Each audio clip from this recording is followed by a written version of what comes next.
আসসালামু আলাইকুম। সবাই কেমন আছেন? আজকে কিন্তু ফ্রাইডে।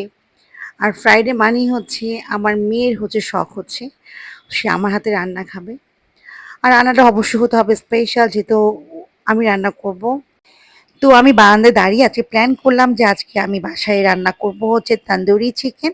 আজকে কোনো ভাত রান্না করব না, কোনো পরোটা, তান্দুরি চিকেন আর হচ্ছে ডিম চপ। ডিম চপ, তান্দুরি চিকেন, পরোটা একটু ডিফারেন্ট হবে। লাঞ্চে ভালোই লাগবে। প্রতিদিন ভাত খেতে আসলে ভালোও লাগে না। তো এই আর কি। তো আমি এর মধ্যে দিয়ে দিলাম হচ্ছে আ টক দই, লেবুর রস আর দিয়েছি হলো শানের তান্দুরি মসলা। এখন দিয়ে দিচ্ছি হলো সস আর দিব হচ্ছে সয়া সস এবং হচ্ছে ফিশ সস। আর এই তান্দুরি চিকেনটা কিন্তু আমার বাসায় সবাই খুবই পছন্দ করে। তো সব সস দিয়ে আমি খুব ভালো করে এটা আমি মেখে নিচ্ছি। তো মেখে নেওয়া হয়ে গেলে আমি এটা ২ ঘন্টা রেস্টে রেখে দিব। আর এটা ২ ঘন্টা রেস্টে রাখতেই আমি বানিয়ে ফেলবো হচ্ছে ডিম চপ আর হচ্ছে পরোটা। তো এটা আজকে আমার দুপুরে যেহেতু লাঞ্চ তো ডিম চপও করবো এই জন্য। তো দেখেন খুব সুন্দর করে এটা কিন্তু মাখিয়ে রেখেছি।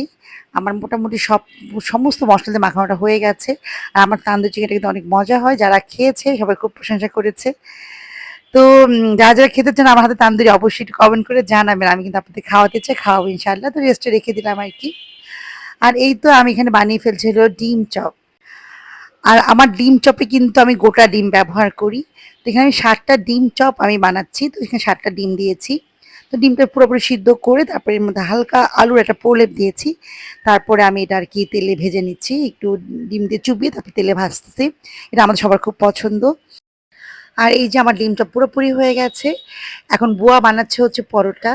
আর আমি ভেজে নিব হচ্ছে তান্দুরি চিকেন। কারণ ২ ঘন্টা অলরেডি হয়ে গেছে। লাঞ্চ টাইম প্রায় বাজে ১:৩০ বাজে। তো আমি এখন তান্দুরিটা সুন্দর করে তেলে আমি হালকা আঁচে ভেজে নিব। তো এই হলো আজকে লাঞ্চ। আপনাদের লাঞ্চ কি ছিল? অবশ্যই একটু কমেন্ট করে জানাবেন।